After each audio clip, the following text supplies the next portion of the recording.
Hello and welcome to the EV Cafe Takeaway, a podcast focused on the electric and zero-emission future we hope for. I'm John Curtis and I'll be joined by various members of the EV Cafe crew, and this week it is the quite wonderful Woman of the Year, Sarah Sloman. How are you, dear Sarah? Why, hello. I would say frenetic at best, but excited for this evening's Fleet News Awards. But before that, very happy to welcome Guy. I know it's exciting times because we've got the amazing privilege to do this and to talk to some quite remarkable pioneers, innovators and collaborators across industry. But this is the first time we've spoken about aeroplanes, and welcome the legend that is Guy Haydon. Hello, Guy. Hello, John. Thank you very much. Appreciate that. Legend, is that about right? Or is there more to come? I wouldn't say legend yet. I'm working towards legend status, trying. But that's for you to decide. So you're the Chief Commercial Officer for AeroVolt. I am. Who are AeroVolt for those who have yet to hear of them? So AeroVolt are a relatively new business. It is, at the moment, it's two founders and myself. I'm the first person to join the business. And we are, as I say, we're a startup. We are building the future of aviation in that we're building a network of chargers for electric aircraft. So much the same as you've got in the electric car industry, we're building a public network for people to fly in and charge. Okay, that sounds very futuristic because the number of electric planes there are must be pretty small. What's your market? Yeah, so it is pretty small. So AeroVolt, we own, in fact, 10% of the entire fleet of electric aircraft currently in the UK, which totals one aircraft. So our 10% totals one. So there's 10 in the country at the moment. And there's only one you can buy commercially. It's called the Pipistrel Velis, made in Slovenia. But if you look at what all the OEMs are doing and all the manufacturers of light aircraft, they all either are launching projects, they've got dates for aircraft to be commercially available, or they've got projects that are in background testing or in design. So this is an acorn. It's about the customer. Oh, acorn grows oak trees. But this, I was going to say, Guy, even though there's not many of these in the country, but the market seems a little untapped and also ripe. So maybe not an acorn, maybe something more. But for example, it's not just, everyone thinks, airports is going to be like Heathrow is going to have these things installed, but actually it's not that. It's smaller landing strips, it's farms, it's those more like where people, if you think where people would go and do a sort of leisure flight at a weekend or helicopter ride or something like that, that's where these things are prime because of the scale and size of the actual vessel, I suppose. Yeah, absolutely. So at the moment, it's two-seater light aircraft. There's a four-seater and coming in the works. But essentially, yes, it's light aircraft. It's people who fly for a hobby. It's flight schools. It's that end of the market. That's where the technology's starting. If you like, and I've used this before, whilst I'm not a fan of the Gee Whiz, that's essentially where we're at as an industry. And that's not to take anything away from the Pipistrel Velis because it's a really cool bit of kit. But as an industry, it's that first iteration of vehicles. I personally think once you get to smaller business jets, you're probably looking into hydrogen tech and different things from there. But absolutely, electrification on light aircraft, it's a proven powertrain. A lot of the technology is borrowed or comes from the car industry. So there is absolutely nothing to stop us as an industry. But yeah, it's absolutely early days. What would you say, Guy, to those people who already have range anxiety about cars? Because range anxiety, if you get that wrong in a plane, you're going to come to a sticky end. Yeah, absolutely. Same as if you run out of fuel in a plane, the jeopardy is certainly higher. But people jump in their car to go down the shops and then realise they've only got 10 miles of range left. That's kind of normal. But the world of aviation, all of your flights are very planned. That's part of what you do. People use pieces of software, like there's one called Sky Demon, which I can come on to later. But there's one called Sky Demon, which is the go-to planning app. People go on there, they plan their flights, they plan where they're going, their range, they have enough fuel for reserves. So actually the concept's no different. Wow. We had this thing where we were on the news talking about how AeroVolt has signed with Electroverse. So there was a really interesting story because it was a bit like, Well, that's exciting, but at the same time, there's obviously not many, proof of concept at this stage, of course. So where did that partnership come from, and the decision to kind of headline together? Yeah, so I mean that as a conversation started long before I got involved with the business. In fact, Octopus and the Electroverse, it's not just about cars. If you go onto the Electroverse app, there's lots of different vehicles and charging standards on there that are represented, and it just made sense that because we, de facto are the leaders in electric aviation, we're the only people doing this in the world. Octopus wanted to speak to us, so it's just really cool now that you can go onto the Electroverse app and filter by essentially charge type, or filter by plane charging. It's just a really good signal for the industry. It's really cool. Yeah, it's so cool. Yeah. So, Guy, tell us about how you become an entrepreneur. What's your journey been like? Because you're clearly somebody who has an idea and goes after it. How did you get here? Yeah, I've been called a JFDI person, and I think that's probably key, right? Just brackets, do it. And I think that's me. I think a lot of my career history has been that. So it's weird, actually. So my career, you're going to get the long history now. So my career has come full circle, and that's why when AeroVolt came along, it was a strange kind of serendipitous moment in my career. It was just like, this is clearly what I'm meant to be doing.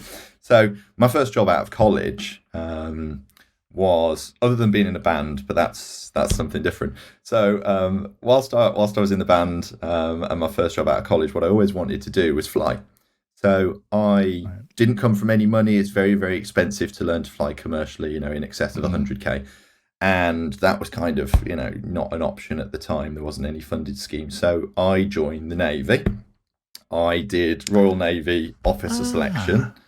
Yeah, so that took a couple of years to go through all of that process to get selected to join the Navy as an officer. And of course, I wanted to join as a pilot, which I went through pilot selection, all the rest of it, and got in. So I was down at Britannia Royal Naval College doing my officer training, with obviously the dream of being Top Gun, wanting to fly off aircraft carriers. Obviously, fly the F-35. So that was kind of the plan. And I was down at Britannia Royal Naval College with a peak cap, and it was all very cool. And then after 4.5 months or so, I got medically discharged for having a peanut allergy. So that was the end of my glittering naval career. And that obviously came as a shock. So I thought, what am I going to do with my life? So I came back home, ended up going to university. And that led me to studying abroad, which led me to living abroad. And I started teaching English and had a language school, which I built a business up because I got bored pretty quickly, having, just teaching English, just being an English teacher, and thought I could do this myself. So opened a language school, employed 15 teachers at the point that we sold that business. But it was a lot of micromanagement, and it wasn't really what I wanted to do long term, but it made sense. So after selling that business, or there was a bit of an overlap actually, I got offered a role at a Czech electric motorcycle manufacturer. So that led me into the world of electric vehicles. Not by kind of plan, it's just I found this company called Kuberg, thought they look pretty cool on the strength of a Google image search, and sent the CEO an email. He said, let's have a chat. And so, I ended up selling electric motorcycles, doing international business development, so setting them up in new markets around the world. So, went to some cool places. I was involved in, the Australian business and the Middle East business, a lot of Europe, also the US, so various different places. And then really, that's where I got into the world of electric vehicles and really started to think, this is what I want to do. The Czech electric vehicle market's probably about 5 years behind where we are in the UK. That's probably still the case today, 4 or 5 years different. Essentially, it's probably us versus Norway. The Czech Republic is probably there. So Norway are perhaps 4 or 5 years in front of us. Czech Republic's maybe 4 or 5 years behind. And that's the same for a lot of European markets. So the time was right for me to move back to the UK. And I ended up back in the UK working for InstaVolt, who you all know and love and use, indeed, I'm sure. So putting chargers in the ground in the UK, and still to this day I drive around the country going, that's one of mine, that's one of mine, that's one of mine. And You're that person. everybody knows me and gets sick of it, I'm sure. So I did that, and then that led me to head of sales at Siemens, selling chargers and doing the full supply, install, maintenance, the whole life cycle. And then the Zaptec opportunity came along. So people know me, obviously, a lot of people know me from Zaptec. So Zaptec manufacture AC chargers, and I set that business up in the UK. So I was the first UK employee. It was me and a laptop, and I grew that team out, that wonderful team out. Hopefully some of them will listen to that. Hopefully some of them will listen to this, but I grew that wonderful team out. And then last year is when the AeroVolt opportunity came along. So I've gone back to flying after all these years in electric vehicles. Okay. There you go. That's a short potted history. Those of us who are listening who don't know Guy yet, that's the whole point of this podcast, right? To get to know the person on the show. That's Guy.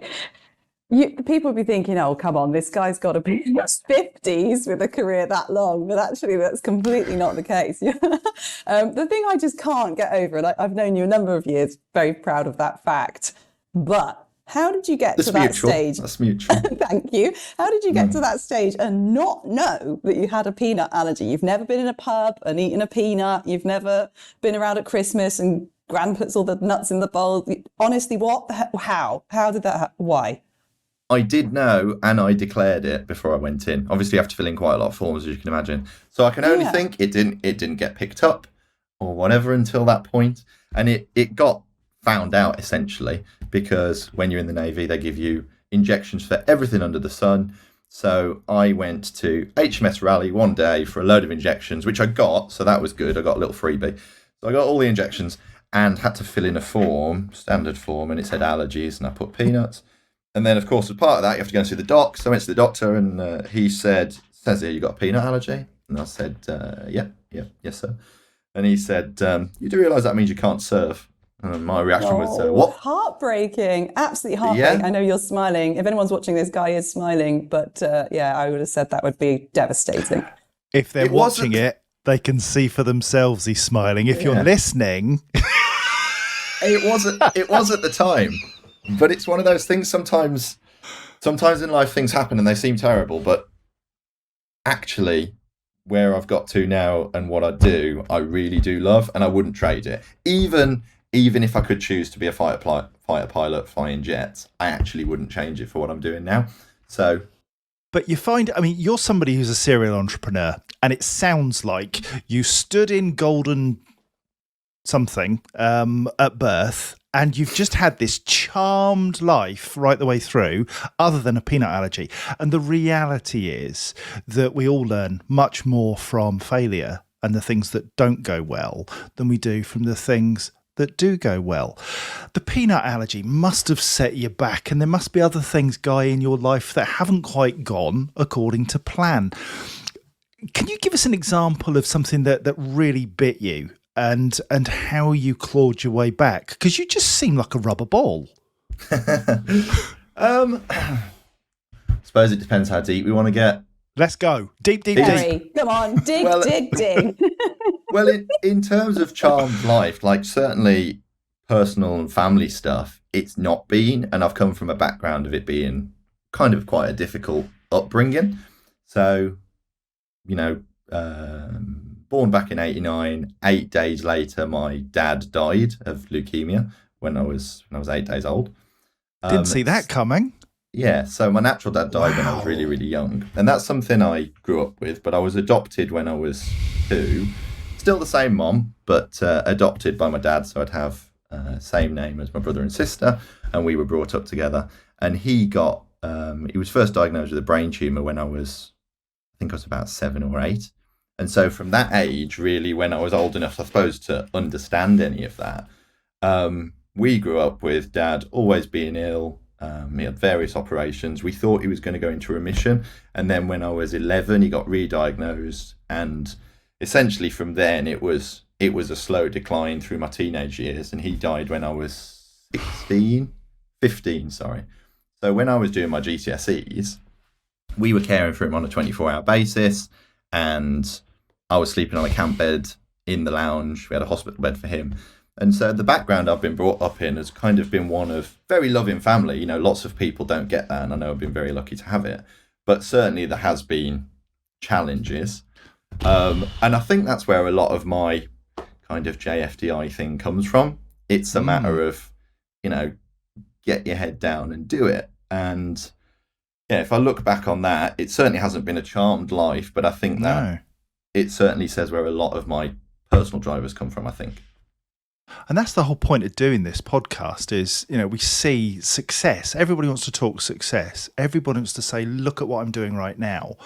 But the reality is that those formative years, for you especially, seem to have been the years that have made you just say, do you know what? There is nothing I can't do, and I'm going to take my chances with both hands and run like hell. Probably. Doesn't always feel like that, but I think it's probably taught me, you know, one way or another you find a way through. And I think, you know, one of the questions you sent me is what advice would you give your teenage you? Which I kind of thought about that one, and I think it's, you know, probably learn to worry less. You know, learn to worry less, learn to trust yourself more. And yeah, I think that's probably what I've learned. So learn to worry less. Do you have techniques for doing that? Do you, when you do get absolutely not stressed? It's just again, not. Don't ask me. I'm not an expert. I'm still on that journey. But what works for you though? Because you know we all get that overwhelming. I had it on Monday. A very overwhelming feeling that I was behind the curve. It just wasn't happening. I was losing the plot, and I had to take myself away and do some things that I know calm me down. What do you instinctively do? I mean, I listen to music, I have a coffee, I sleep, a shower or a bath is always really good for me. And I've never been taught those things. I just know they work. What instinctively do you do? That's a really interesting question, John. Work, I think. Work. Yeah, I was just thinking that, Guy. I've certainly, and I know loads of people do this, like when things have been difficult, even at work or outside of work, yeah, I think I find solace in working. It's a world that I know I can control, and I know that when I'm good, I'm quite good at what I do, you know? So I think I probably find quite a lot of comfort in working, essentially, which probably sounds really sad, but yeah. I don't think it's sad at all. No. And I completely relate. And actually, when you were saying, John, that, you know, a sleep or a coffee or a bath, that would stress me out even more than I was already stressed, because I'd be sat there thinking, well, hang on, it's just building up now. This is great. And the second it's over, then I'll go back out. But actually, Guy, you did miss off one very important thing that I know you do, because I've had the pleasure of being invited. Tikka meat and chips at one of your favourite microbreweries near your home. Tikka meat and chips in a pub. Just... It's the best thing ever, isn't it? Just chatting away, putting the world to rights. That's the Guy and Sarah thing, though, isn't it? Yeah, I think it Maybe works. That's We've the Guy spent and Sarah hours thing. just putting the world to rights, thinking about friendships, thinking about support networks, thinking about ambition and how to reach that goal. And you've always said to me, like, this is never the end. There's always something else. True. And me and Sarah are both a lover of a pub, so I think the pub probably does factor into this somewhere, you know? I find it, I'm a non-drinker because I've become an unpleasant human being. It's not good with my autism and ADHD, and I tend to become unpleasant. However, I get that same buzz from going to an event, from seeing people who I can have a conversation with about what we're doing and sharing some of my enthusiasm for life. You seem like somebody who's hugely enthusiastic for the things that you take on. What are you most proud of, Guy? That you mentioned Siemens and InstaVolt and Zaptec. You've created some really incredible things. You're a pilot. What is it that when we look back on your life, people say, do you know what? That was a hell of an achievement. Correction, I'm not a pilot yet. I am learning to fly this year. Of course. As soon as we close our funding round, I've joined AeroVolt on the promise of a PPL, so I will be doing a private pilot's license. The reason I didn't do it, interestingly, up until now, is I couldn't talk about electric vehicles all week and then go and burn a load of fuel at a weekend. So actually, it didn't fit for me, and I would have got torn apart by people like yourselves, rightly so. So now I can do it on electric. Then I will be doing so later this year. However, what am I most proud of? I guess two things actually. I'm really proud of what I'm doing now. I'm really proud that I get to say we are the first and only business doing this in the world. That's cool. Not many people get to say that in their career, and it's brilliant to have an opportunity to do that, to really make a difference and stand back in 5-10 years and have emulated in some way what the pioneers in the EV industry in the UK have done. I worked for InstaVolt, got a great respect for Osprey, GridServe, the businesses like that who set up those networks years ago when people were going, "Oh, electric vehicles, is it really going to be a thing?" It will be great to have done that for electric aircraft. So that I am proud of, and long may it continue. But also, I've got to say, I'm really proud of my previous role. So setting up and bringing Zaptec to the UK is something that I am proud of having done. But most of all, and more than that, I am very, very, very proud of the team of people that we put together. I take that as one of my career-defining times, and one of the times that I'm most proud of because of just the quality of that team. The people that I got to choose to work with, the people that wanted to join what we were doing in the UK, and that group of people. You've met them, you know most of them, I'm sure. What a group of people. And while we were there working together, I was really proud of those guys, and I still am. I'm delighted you mentioned people, because you're clearly a very warm, engaging human being, somebody who's got a big smile on his face. Has anybody in your life really inspired you to be the person you are today? See, this is another one I thought about. This was one you sent me before, and I thought about this. I don't think I have one answer for that, really. There's lots of people in the industry I find inspirational, lots of businesses. I think they've done some really cool things. But in terms of individuals, I mean, probably have to be my granddad. Most people would probably cite parents, grandparents, but growing up, obviously mentioning what we've been through, Granddad was certainly a rock in the family, a lovely bloke, a funny man, someone that you could always go to for really good advice. And a lot of the time when I had career decisions to make, especially in the early days, I would go to him. So yeah, I think for that level-headed approach, but also being like I'm not going to say he's the patriarch, because he wasn't. We have a matriarch in our family and always have done, and that's my nan. But if you wanted the calm, cool, level-headed guy, that would be my granddad. And yeah, he certainly influenced me growing up. Having dads that were ill and a lot to deal with, he was a big part of our life. And I suppose you've become that kind of leader, haven't you? In that, you recognise the value of having guidance and that direction, and somebody to be able to go to bounce things off of. Has that shaped you as a leader and the things that you deliver? Potentially. I always say when running teams, and certainly when I was running the team at Zaptec. At the moment, we don't have a team at AeroVolt because we're really young, but we will have. We'll be building out.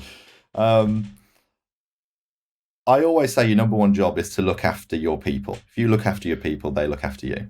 And that's what I spent most of my time at Zaptec doing. That's what being an MD is really all about. It's strategic, but look after your people is probably 80% of what you end up doing. And they really shaped the way that I ran the team, I guess. I don't think I'd take any credit for having led them. I think you employ really good people so they can tell you what to do. You don't employ really good people and tell them what to do. So I employed the best people I could possibly find, and I suppose let them get on with what they were good at, and took some really bloody good advice off them. It's I will interesting. It's very credit you for that, actually, Guy. I wrote in the chat here, I'm having signal issues, but I did say his team adored him. Ask anyone and they will celebrate his leadership. And I think that's because you do surround yourself with people who can lift the whole team up rather than just individuals striving for themselves the whole time. And I know this year you entered the Green Fleet 100 most influential list coming in the mid-80s, was it? Did you remember that day in your diary and celebrate it? It's I think number 81. actually, what this year was I? Was I on the Green Fleet this year?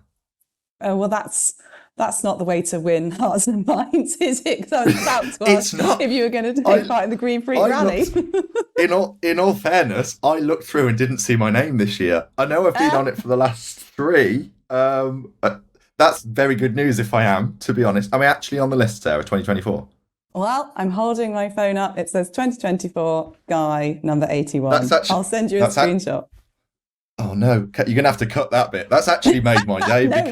There's no way we're cutting that. Absolutely not. I think I was going into a meeting at the time and it had come out and a couple of people had posted on LinkedIn and I looked at the list and I flicked through and I couldn't see my name and I was like, oh, fair enough. I'm not in the world of electric road vehicles anymore. I know how you can make it up. I know how you can make this up. We think we need to see AeroVolt on the... Just call me, I'm sorry.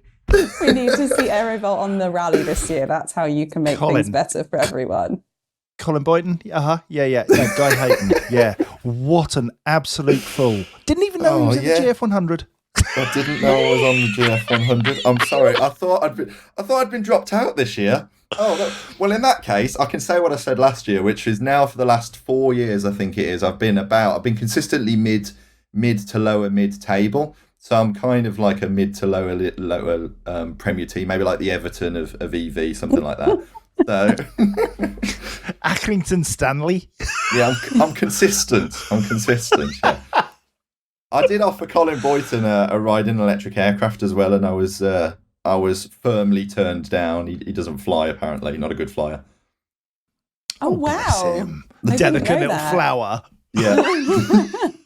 I didn't know that. But it would be amazing. We're doing, obviously, you know about the EV rally that we do every year, and it's very much our job to make sure it continues to be groundbreaking, continues to push the boundaries. And this year, there's a really strong sort of feature to think about different vehicles that are now on the market and putting them through their paces. For example, last year we had electric trucks, but this year we've got the big electric trucks are coming. We've got Jamie Fretwells from Mercedes and a few others will be en route. And I would just love the idea that you would turn up in your AeroVolt with your Electroverse card and start tapping people into charge it. It would just be a great image. Make it happen.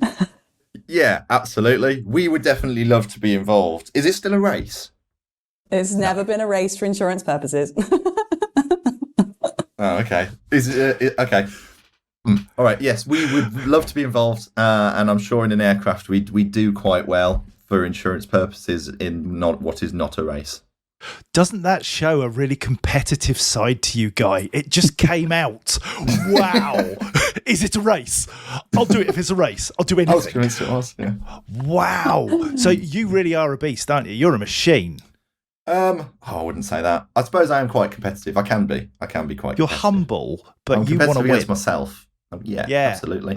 Be the best you can be? Yeah, I have this problem where I think I'm never really satisfied. Really? Yeah, probably. I think I'm one of those people. It's always what's next. I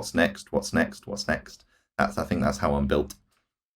So for you at the moment, what are the things on your horizon that are next? I mean, obviously, you've almost got to wait for the market to catch up with you. You're that far ahead of where the curve is. Mm-hmm. So what is next? What fills in the gap between now created the thing and waiting for the market to deliver revenue?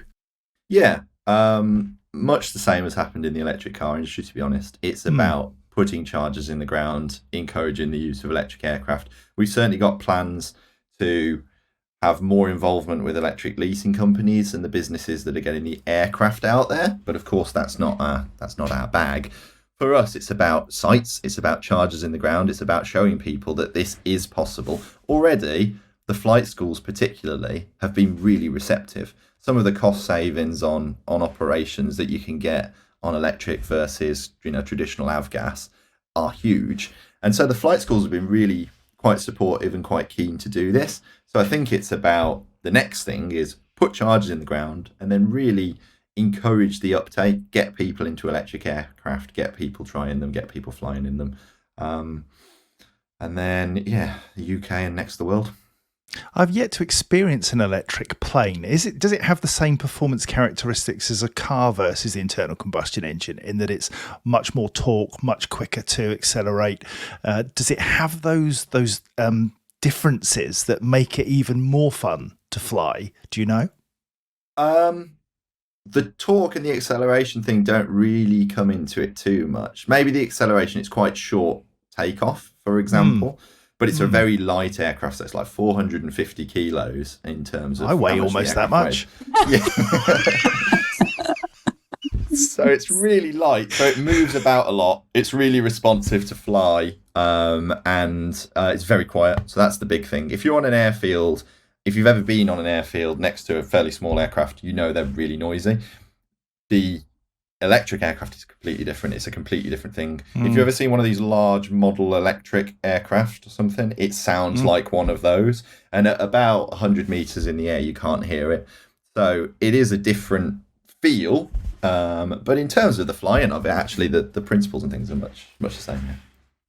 Okay, I have an infrastructure question. I'm at the mercy of the Gloucestershire Wi-Fi, but I was thinking carefully about the fact that a lot of these aerodromes and landing strips are going to be well satisfied for the power that they need for the general sort of operations building, but not necessarily for charging a plane. Now, this is where, I don't know if you saw the news this week, battery energy storage systems are being deployed in places like Cyprus, where they have a similar problem. So they've got sort of they've got bases where they need to be doing electric vehicles and probably futuristically planes as well. So they've deployed batteries basically. And for those who are listening who are interested, that's about making sure that you can have the power that you need with a very small connection. So you've done this. I see there's a pioneering company that's joined forces with you guys. You're their first customer. This was written up by Alec Peachy's Transport and Energy. So can you tell us a bit about how that partnership came around?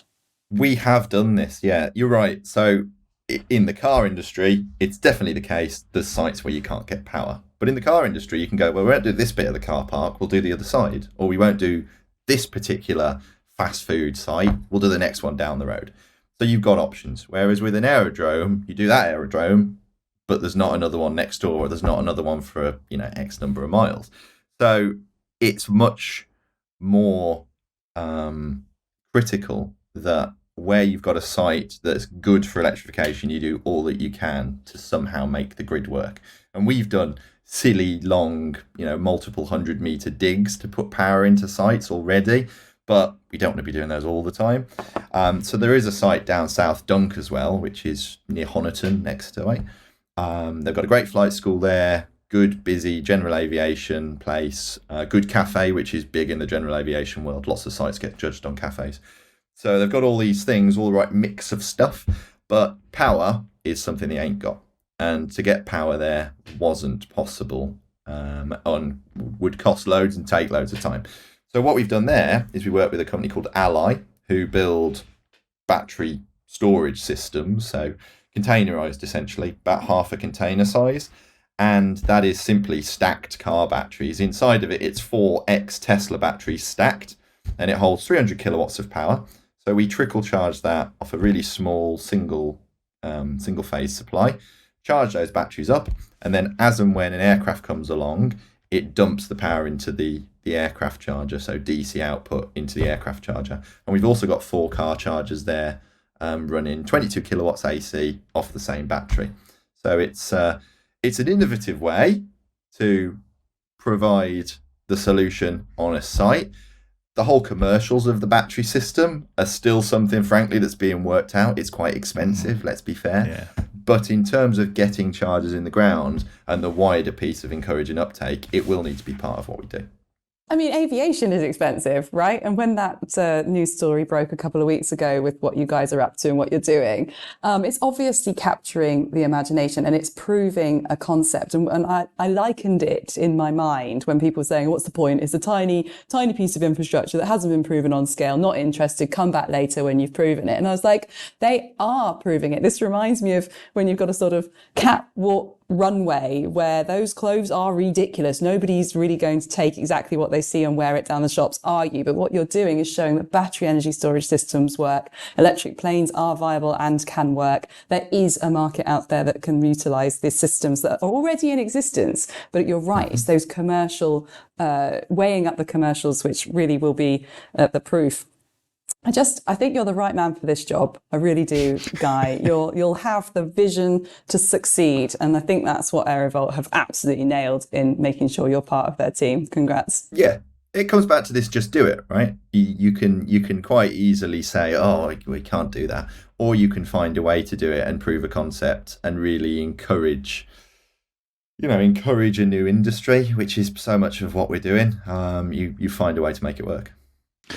When you're battering your way through the jungle of a new startup, you often come across almost immovable objects, things that you wish you didn't have to deal with. And you don't get sometimes the support that you need. The commercial relationships can be difficult because there isn't that income potential. What are the things that you need to scale and get a speed of delivery and a scale of delivery that makes your business commercially stand on its own 2 feet? Is it government support? Is it better commercial relationships? What are the missing elements? I'd give you 5 answers to that, and numbers 1 Excellent. through 5 would all be cash. It's kind of where I was going, really.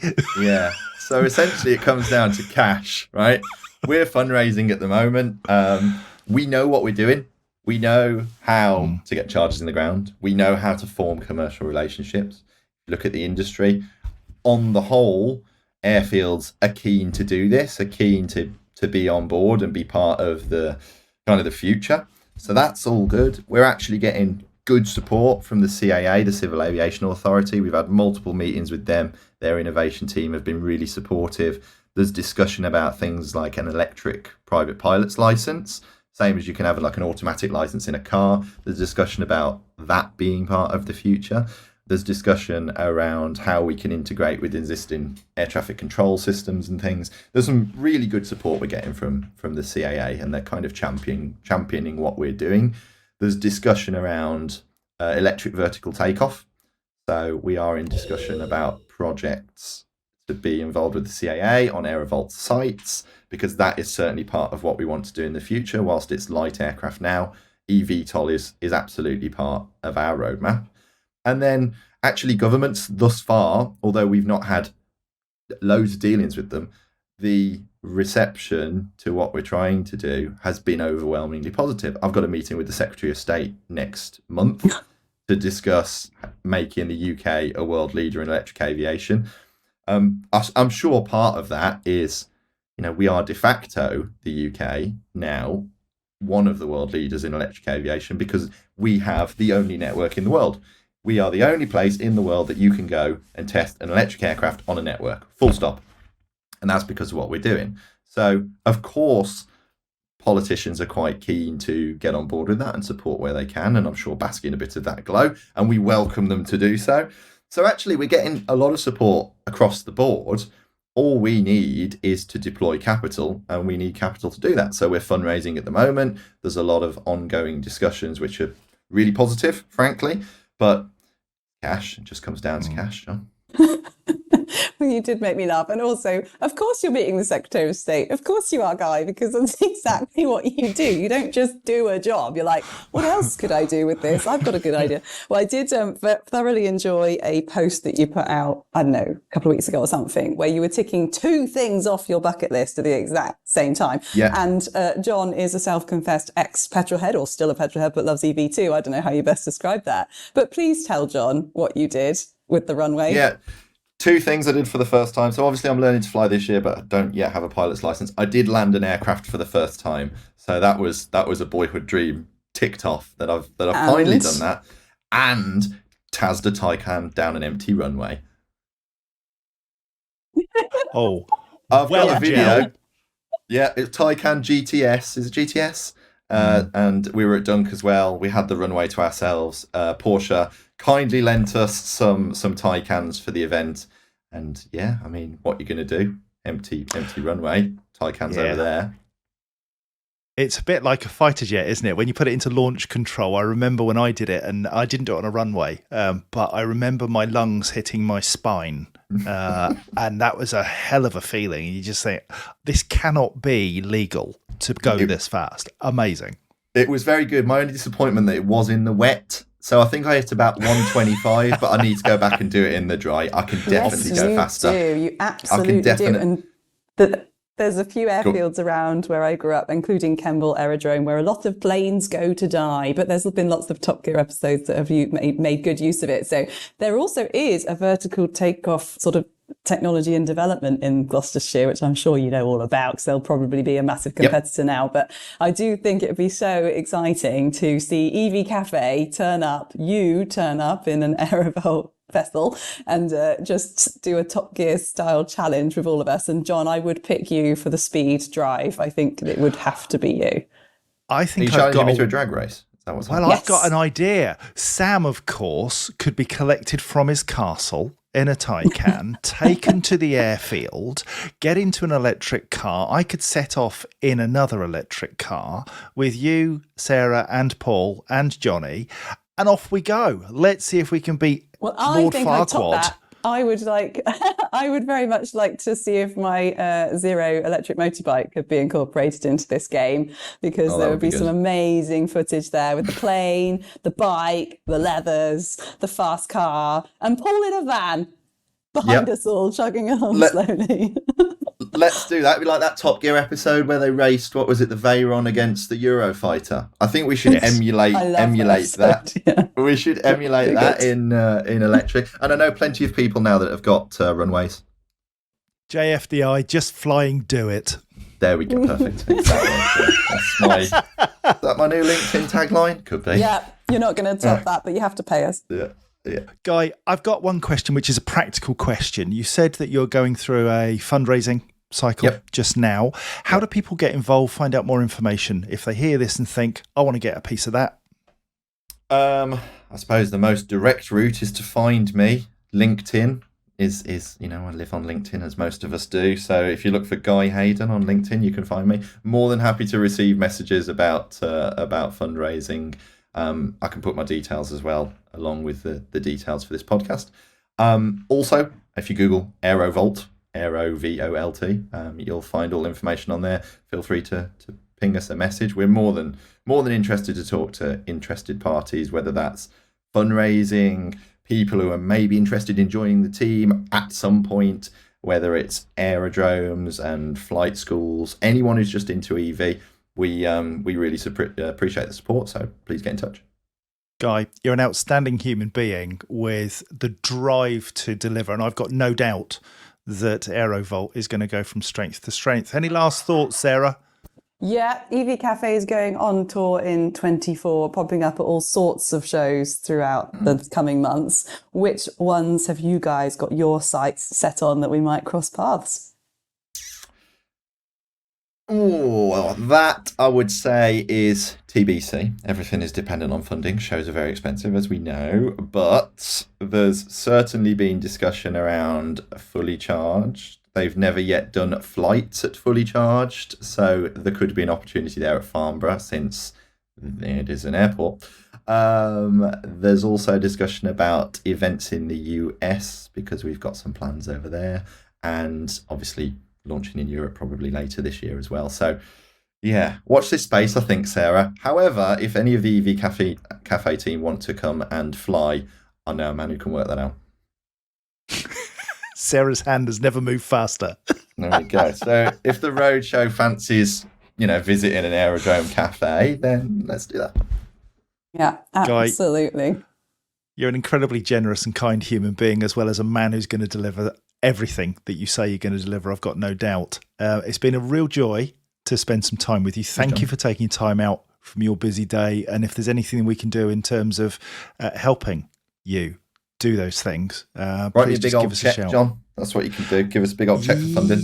Big old Unfortunately, we'd need to go to Sam. One of those big charity checks. We'll do a handshake. we could do that for 20 quid. No bother at all. Listen, buddy, thank you so much. It's been really, really fabulous to get to know you a wee bit. Sarah, are there any secrets about Guy?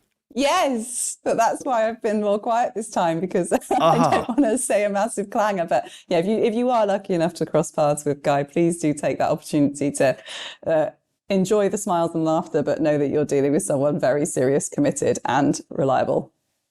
Yeah, he reminds me of a cobra. You know, he doesn't mess about. He's going to deliver. Oh yeah, you mess with this and you'll be sorry, because it's going to go down with Guy Haydon. Guy, thank you so much. Really, really appreciate your time. If you've enjoyed this one, there are loads of podcasts from the EV Cafe Takeaway, and you can find them all on our website, evcafe.org/podcasts. You can also find them on all the podcast channels. So if you go to Google or Apple or wherever, Spotify, search for EV Cafe Takeaway, and then you can find there are about 50 or so of these where we talk to those inspiring individuals who go and make tomorrow a little bit better and today just fabulous. Guy, thank you, my friend. Thank you, John. See you soon. Cheers. Take care. Thanks, Guy.